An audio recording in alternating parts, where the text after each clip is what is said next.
हिंदी साहित्य के उत्तर में क्या क्या हो कि मजा आ जाए। तो सबसे पहली और बेसिक चीज जो आपको जब डे 1 पे आंसर राइटिंग करोगे, मैं फिर से कह रहा हूं, डे 1 पे पढ़ाई नहीं, ये नहीं कि आज हिंदी साहित्य उठाया और आंसर लिखने बैठ गए और सर आंसर नहीं लिख पा रहे, नहीं।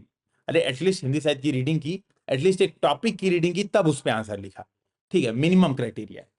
तो जब ये करना शुरू करोगे तो सबसे पहली बात है प्रश्न की डिमांड। ये तो मतलब क्लियर कट है, मिनिमम रिक्वायरमेंट है, ये प्रश्न की डिमांड होनी ही चाहिए। तो फॉर एग्जांपल पूछा है, ये वाला क्वेश्चन यहीं पे उठा लेता हूं ताकि इसके माध्यम से ही आपको चीजें सब समझाते जाऊं। तो जैसे यह दिव्या ऐतिहासिक नहीं ऐतिहासिक परिवेश की कथा है, यानी प्रश्न में डिमांड कर रहा है कि भैया बताओ, दिव्या में इतिहास नहीं दिखता है बल्कि केवल माहौल इतिहास का दिखता है, ये प्रश्न की डिमांड है। अब किसी ने क्या किया, ये आंसर में लिख दिया कि दिव्या ऐतिहासिक कथा है, ऐतिहासिक कथा है, और उसने पूरा बता दिया कि दिव्या में अंशुमाला का कैरेक्टर इतिहास के इस कैरेक्टर से मिलता है, दिव्या में जो सागर नाम का शहर था वो यहां से मिलता है, पृथ्वीसेन ये प्रमुख पात्र जो कि वास्तविक पात्र, उसने कुछ कुछ लिख दिया। उसने बता दिया कि दिव्या क्या है, ऐतिहासिक उपन्यास, मतलब इतिहास को ही प्रस्तुत कर दिया है। तो ये मामला मतलब उसने प्रश्न की डिमांड समझी ही नहीं। तो मैं कह रहा था कि प्रश्न की डिमांड तो सुनी जानी ही चाहिए, ये बहुत ज्यादा जरूरी है।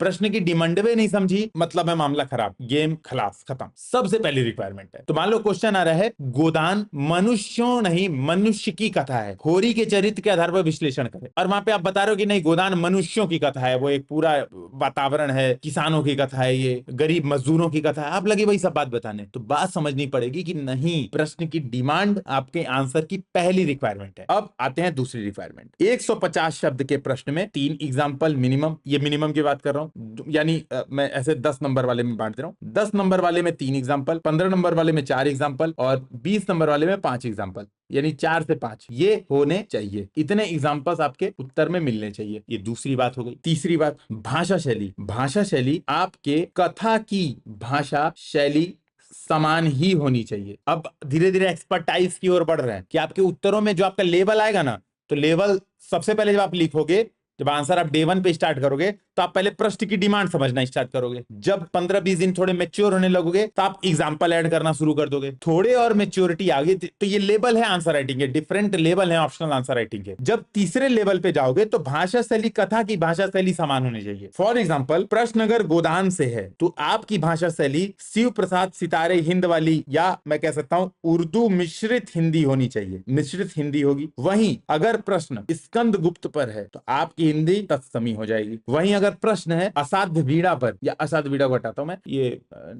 मुक्ति बोध की है ना एक रचना, वो ब्रह्म राक्षस पर प्रश्न है तो खतरनाक शब्दों वाली तत्समी प्लस अंग्रेजी मिश्रित भाषा होगी। अब इस बात को समझिएगा, मतलब भाषा शैली जैसे जैसे आपका लेवल बढ़ेगा, जैसे जैसे आपका लेवल चेंज होगा, आपकी भाषा शैली कथा की भाषा के शैली के समान होने लगेगी। तो फॉर एग्जाम्पल, मान लो मैं एक एग्जाम्पल से ही बताता हूं, अगर मान लो प्रश्न है मैला आंचल पर कोई प्रश्न आता है तो वहां पर आप ज्योतिषी को आंसर में ज्योतखी लिखेंगे, ज्योतखी। बात समझिएगा। महकने को महकने वाले साबुन को क्या लिखेंगे, जल्दी बताओ कमेंट में, कौन है, कोई बताने वाला है? तो स्मेल करने वाला साबुन नहीं, गमकौआ साबुन, समझ रहे?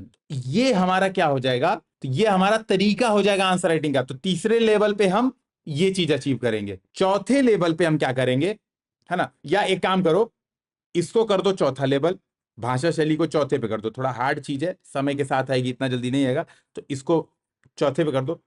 तीसरे लेवल पे एक काम ऐड कर दो, तुलनात्मक लिखेंगे। तो कई बार जैसे यहां पे प्रश्न है दिव्या ऐतिहासिक नहीं ऐतिहासिक परिवेश की कथा है, तो मैं इनको तुलना कर सकता हूं कि स्कंद गुप्त भी इसी प्रकार का है।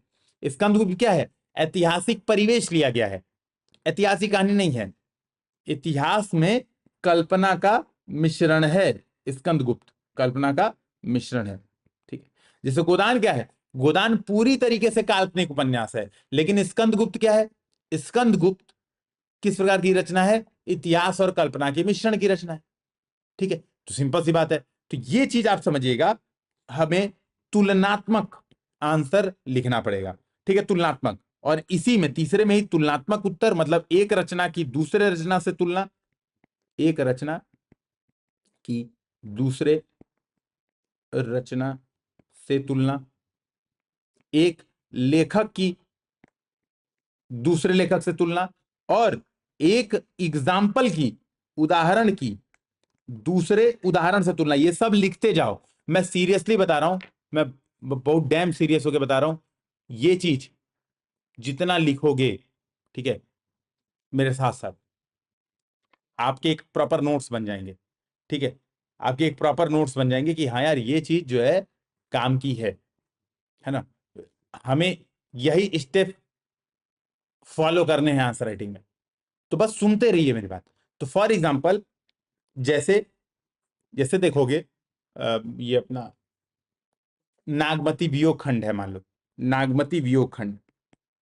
तो नागमती वियोग खंड का जो विरह है, तो नागमती भी कहती है ना, हे कागा, ठीक है, मतलब कुछ, अब मुझे एग्जांपल नहीं याद है उतना बढ़िया से, तो वो भी क्या करती है, पशु पक्षियों से, हे भौरा, हे काग, जय पंत कंत करे, अब थोड़ा दिमाग से निकल गया, तो वो भी पशु पक्षियों से पता पूछ रही है कि मेरे कंत का मुझे पता बता दो। जो हमारे जो हस्बैंड है, हमारे हस्बैंड किधर गए हैं, वो पूछती है।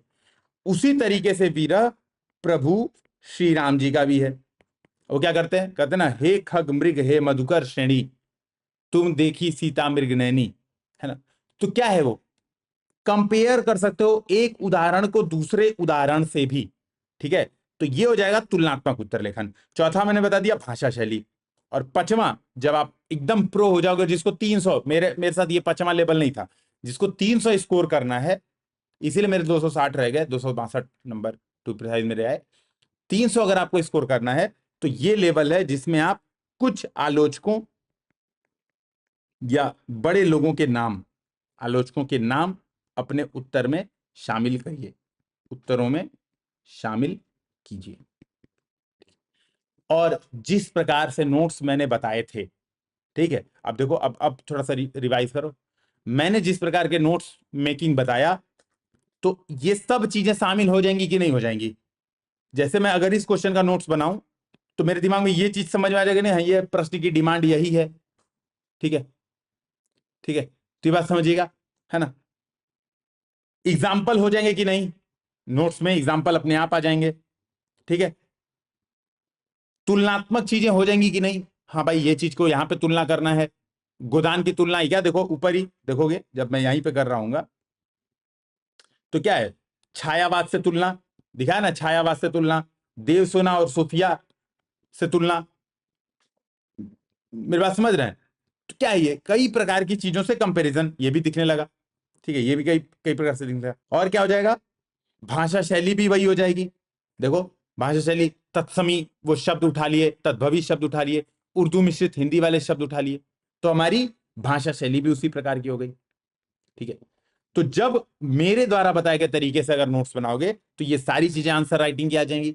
और एग्जाम में हमें करना ही क्या है, एग्जाम में वाकई में तो हमें आंसर राइटिंग ही करनी है। ठीक है, हमें आंसर राइटिंग ही करनी है। ठीक है, तो ये बात समझिएगा, ठीक है, ये बात समझिएगा। और ये जो चीजें हैं, ठीक है, ये जो चीजें हैं, ये मैंने बता दी।